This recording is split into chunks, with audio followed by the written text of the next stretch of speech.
Hello and welcome. Today we have Dr. Brooke Winder, who is an associate professor and coordinator of the Dance Science degree program at California State University, Long Beach. She's a physical therapist who specializes in addressing issues within and surrounding the pelvic floor for performing artists, and has authored pelvic floor focused chapters in recent books, in addition to speaking internationally on the topic. Welcome, Brooke. We're so excited to have you here. Thank you so much. I want to start off by asking about your personal journey into pelvic floor research. What got you interested and what has kept you curious, or what's exciting about it now for you?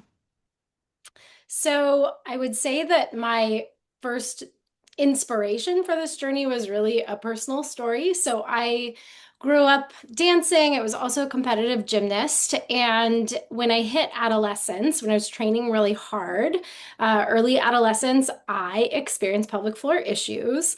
And I had no idea that this was a thing at all. So I experienced some leakage, I experienced some pelvic pain, and I found it really embarrassing. And I told no one because I thought I must be the only person who's experiencing this. And lucky for me, things sort of resolved as I got a little bit older, though I had some issues, here and there. And then when I became a PT, and I started out working in general orthopedic populations as well as performing arts populations, particularly lots of dancers at the time, I worked with lots of people with back pain and hip issues. Mhm. And the pelvic floor is right in between the two. And I ended up working with lots of complex cases. And I kind of felt like there was this piece that may be missing or something that I was not always hitting. And then I had the pleasure of working with some pelvic floor therapists at one of my clinics. And having not had a ton of exposure to that when I was training to become a PT, it really opened my eyes. And it was a piece that helped a lot of my patients. And so, kind of seeing that and then putting that together with my experience when I was younger and training as Mm. an artistic athlete, I just had this big aha moment. And that really inspired me to want to be someone who helped dive deeper into pelvic health issues, particularly for performing artists, because there really wasn't a lot of information and research out there. Though a little bit on female athletes, now it's growing a lot. Mhm. So yeah, I just really wanted it to be talked about more. I wanted to know more, and so that's what got me into it. And I think your second question was what inspires me now. Yeah, what inspires you now? What gets you excited? It sounds like you've really been driven by your curiosity about your patients, about yourself. Where's that taking you on the next journey? Yeah, as people who do research knows and people who read research, it's a slow journey. It takes a lot of time. So in the past several years, we've been able to put out um, prevalent studies. So really being able to just have data that shows how common pelvic floor issues are. I've done a study on dancers, and I've worked with you on a study, and another colleague of ours on a study looking at pelvic floor issues in circus artists. So I think that we've started to establish that there are pelvic pain issues are going on. There's leakage going on. There's pressure related symptoms in the pelvis going on.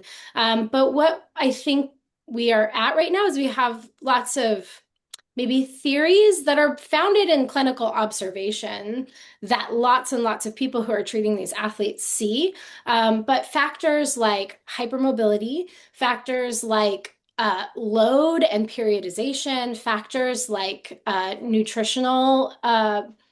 meeting nutritional needs or REDs, and hormonal factors potentially that could be contributing along with biomechanics and how people are moving. Um, but we don't have enough data yet that's really kind of bolstering that or really helping us to hone in on better treatment.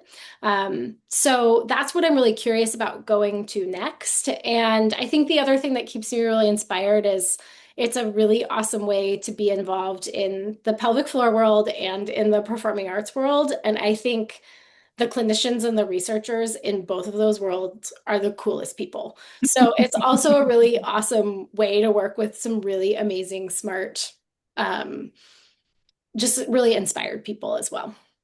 Cool. And I think you also highlighted something that is always top of mind, probably for newer clinicians especially, is that idea of, well, there's got to be research out there on that. Like, how do I have evidence-based practice, which we're pushed so heavily in school?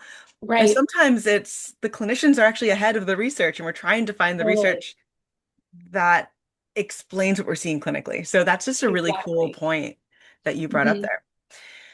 there. You touched a little bit about how you've delved into the world of circus arts with pelvic floor, but why do we have to think about the pelvic floor in circus arts? What's the connection? Why is this an Um, important topic? yeah. I mean, first of all, everybody who's doing circus has a pelvic floor. Whoa. If you didn't know already.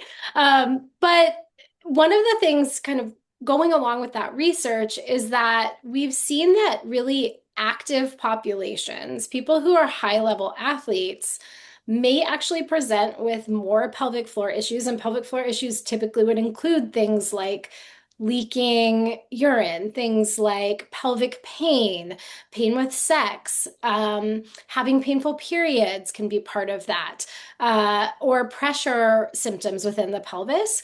That those symptoms are actually maybe a little bit more common in really high level athletes. We've seen that in non-circus populations. And the research that you and I and our colleague did showed that those things are happening relatively commonly in female aerialists. So we know that at least a circus population that is Mhm. having similar issues at similar rates to other high level athletes. And people, I think, when they think about those symptoms, they might think that that's maybe only happening in an older population or only after you've been pregnant or had a baby. And I think it's important for us to just get the word out there for circus artists and people who are working with circus artists that these are actually more common issues than people might realize, and just being able to screen for them and help educate people a little bit on how common it is, and that there also are tools that can help, can be really important for circus artists to really be performing at the level that they want to be or participating at the level that they want to participate. Such great points. And it's, it really does also illuminate your own story of like, yeah, as an adolescent, Hmm. having pelvic floor issues is a thing that really does happen in athletes. So thank you for sharing your story and your focus. Um, in your clinical experience, you're talking about a little bit of like that screening for pelvic floor. What's Hmm. the most overlooked thing? What can we take as clinicians as the most important thing to look for, or something that we might miss that may prevent a circus artist from hitting their rehab goals? Hmm. I think probably figuring out how to integrate screening for a pelvic floor issue into our treatment, that is sort of the norm, particularly for things like if we have a circus performer that has anything going on in their spine or in their hips in those nearby regions, particularly if, like many circus artists, they might be more hypermobile as well, that actually can potentially present with some more pelvic floor issues, Mhm. is really ask about it. And that could be as simple as, if it's not your major focus and you might be wanting to work with other clinicians to help this person out, if you just have it in the intake form, a few standardized questions from questionnaires What that, types of things should we be asking? Sorry to interrupt, Brooke. yeah. Yeah, So, like, can you give us an idea? there's a few questionnaires that will ask things like, do you ever experience leaking urine when Mhm. you cough, sneeze, or maybe exercise in any way? Or maybe it's happening not while you're doing any of your training for circus, or Mhm. it's happening, in your aerial work when you do a drop. Things like that. Like, do you ever leak a little bit? Do you ever have to pee quite often? So we'll call that urinary frequency. So do you Mhm. have to go more often than every couple of hours on the regular? Do you get up a lot at night to pee? Dang. Because those frequency symptoms is another thing that can be common in an athletic population like circus artists. Um, so kind of a couple bladder related questions. Do you have painful bowel movements or constipation? Um, and because there's a lot of pelvic floor things that tie to GI issues. And Yeah. then do you ever feel pressure or a falling out symptom through the vagina, for example. So pressure symptoms can also be part of that as well.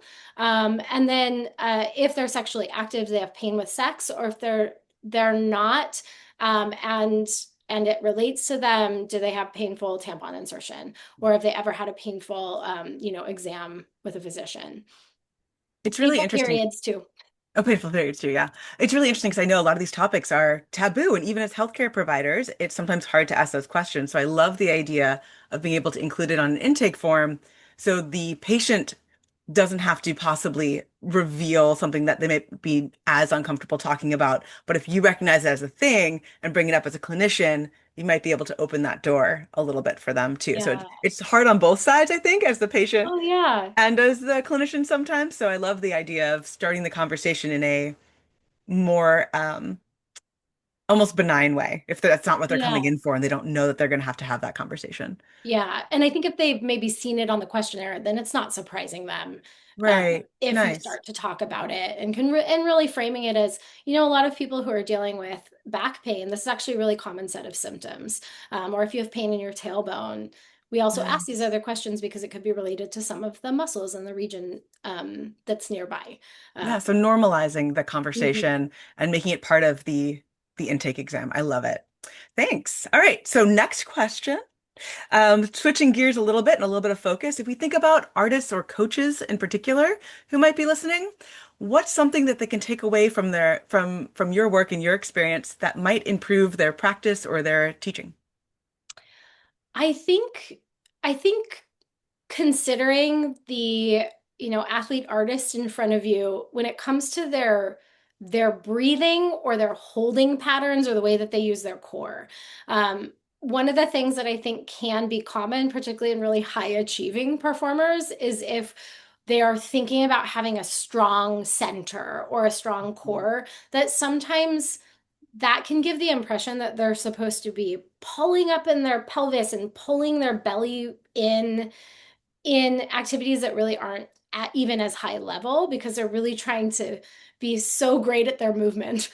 Yeah. So I think helping to remind our athletes, our circus artists, that they can't, if they have those holding patterns, trying to get them to remember that they can breathe and that they are Yeah. trying to gauge their strength from the right area. So, as an example, sometimes I'll see those holding or squeezing in patterns in their trunk, like abdominal region, which sometimes add lots of pressure or tension around the pelvic floor. But maybe that's because they, have fallen off on their cross training for their shoulder strength or their mechanics, need to Interesting. be worked on in the shoulder. And so if they can feel a little bit stronger there, they can breathe a bit and they can let go in the trunk. So I think thinking about those interactions and remembering that good core control for our students and our athletes, they don't need to be just squeezing it in all the time. There needs to be some fluidity to that. Kind of that dynamic, Mhm. dynamic highs and lows of that core stability. But I love that Mhm. idea of sometimes it's compensating for something else Mhm. that may not be doing its job and probably being off the ground, whether you're Yeah. flipping or flying or however, makes that even more interesting. Yes.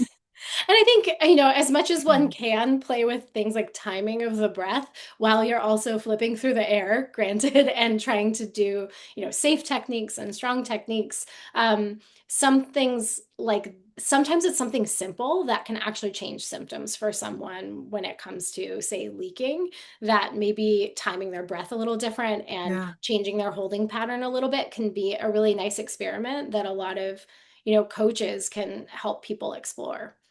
Awesome. Love it. All right. Last question. You're going to be joining us for the April Circus Science Symposium. So excited to have you speaking at that event. What is one thing that you're excited for folks to learn about? So you don't need to go into detail. I know we're going to get Mhm. everything when we're there, but what's one little takeaway that you're excited for folks to come learn about at the symposium?